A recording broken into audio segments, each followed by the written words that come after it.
இந்த கிளவி தொல்லைக்கு மேலே என் தொல்லை பெருந்தொல்லை ஆயிடுச்சு. ஆமாம், நான் தொல்லையாக போயிட்டு இருப்போம் உங்களுக்கு. கிளவி எம்மன் இந்த ஏத்தாவும். ஆள் இல்லாமல் மாடை பிடிச்சி. சரிங்கம்மா. ஏமா ஆளே இல்லாமல் மாடை பிடிச்சி வெளியே எடுத்து மாடை பிடிச்சி என்னமோ ஒரு பாட்டை போட்டு எடுத்து தெரிஞ்சாரு. அப்படி சொன்னீங்க ஒன்று பைக்கை முடிச்சிருச்சு. முத்தி போச்சு பைக். ஒரு வித்தியாசமாக இருக்கீங்களா இந்த கட்டப்பில்? ஆமாம் ஆமாம். ஆத்தாடி கையில் கூட அள்ளி வச்சுக்க. எதுக்கு அவ்வளோ கஷ்டப்படுற? நம்ம தானே. அம்மா வாங்கம்மா, நீங்களும் சாப்பிடுங்க. சோறு எல்லாம் அங்கே இருக்கு. உட்காருமா உட்காருங்கம்மா. உட்காருமா. நீங்கள் முதல்ல உட்காருங்கம்மா. நாங்கள் வச்சுக்கிறோம். நீங்கள் உட்காந்தா தான் அவர் சாப்பிடுவார். உட்காருங்க.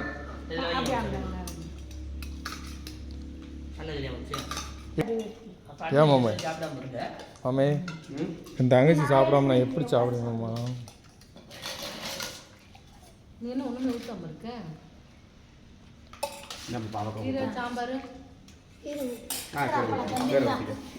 மாமா என்ன ஐட்டம்? என்ன ஐட்டம்? பாய்ச்சி நல்லாப்பா.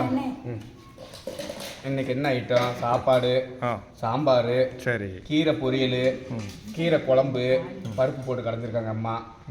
அப்புறம் பாவக்காய் எனக்கு ரொம்ப பிடிக்கும். நேற்று வச்ச அம்மா வச்ச பாவக்காய் கூட்டு. ஆமாம். எல்லோரும் சாப்பிட்டீங்களா? நாங்கள் இப்போ தான் சாப்பிட போகிறோம். எல்லோரும் சாப்பிடுங்க. பாய்.